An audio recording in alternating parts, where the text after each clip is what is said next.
Hello. Okay, let's read. Digital deduction. In a digital first world where millennials obtain all the answers to problems at the click of a mouse or swipe of a finger, the reliance on technology to solve every question confuses people's perception of their own knowledge and intelligence, and that reliance may well lead to overconfidence and poor decision making, says Rani Jerome, founder of the video collaboration platform Neuro. The ubiquity of information about everything also means that there's a ubiquity of opinion about everything. If you wanna know how to feel about a hot button issue, you can just go online and call collate the opinions of others. If you want to know the implications of an event or a trend, a quick online search will provide endless amounts of analysis. The upshot is that deduction and amalgam of critical thinking, problem solving, and creative that is an essential skill for being limitless is becoming automated. There's a certain amount of value to this. Of course, before the internet, we were limited in our access to the opinions of others. In an ideal world, being able to get as many perspectives on a topic as possible would be enormously valuable in helping us to form our own opinions. Unfortunately, that's rarely how it plays out in the real world.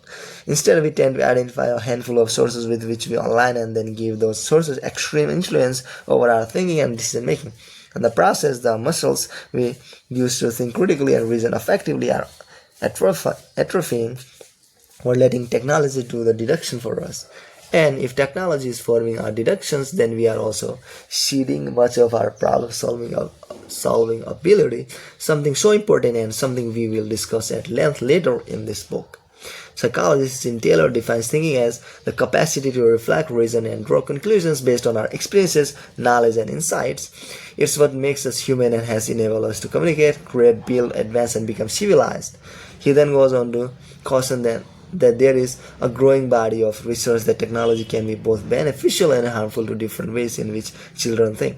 Patricia Marks Greenfield, distinguished professor of psychology at UCLA, has been looking at this issue for more than a decade. In discussing the impact on education, she wrote, "What is the effect on learning if college students use their laptops to access the internet during a classroom lecture?" This was tested in a communication studies class where students were generally encouraged to use their laptops during lectures in order to explore lecture topics in greater details on the internet and in library databases. Half of the students were allowed to keep their laptops open, while the others, half randomly assigned, had to close their laptops. Students in the closed laptops condition recalled significantly more material in a surprise quiz after class than did students in the open laptop condition, because they were engaging in their minds in the lecture rather than looking for what the internet already thought about the subject. They were much more responsive when it was time to reason for themselves. Greenfield analyzed another study that showed that college students who watched a news program without the scroll at the bottom of the screen remembered significantly more of what the anchors were discussing. Playwright Richard Foreman fears that this reliance on the internet to do much of our thinking is changing our very selves.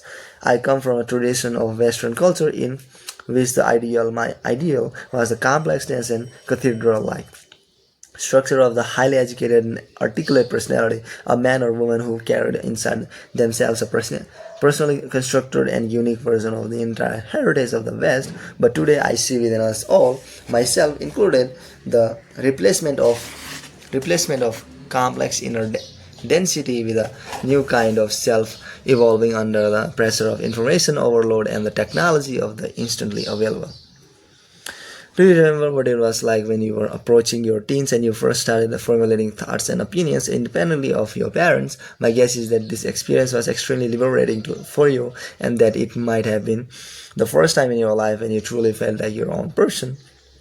What had happened to you, of course, was that your critical faculties had become refined enough to allow you to regularly employ reason to navigate through life. Why would you want to turn this liberating skill over to a device? Think about it. How do you feel when someone tries to impose their thinking on you? If a family member, friend, or colleague came up to you and said, "Don't think about this. Here's your opinion." You try to get away from that person as soon as you possibly could. Yet, when we immediately reach for the internet to provide us with information, we're essentially inviting the same thing.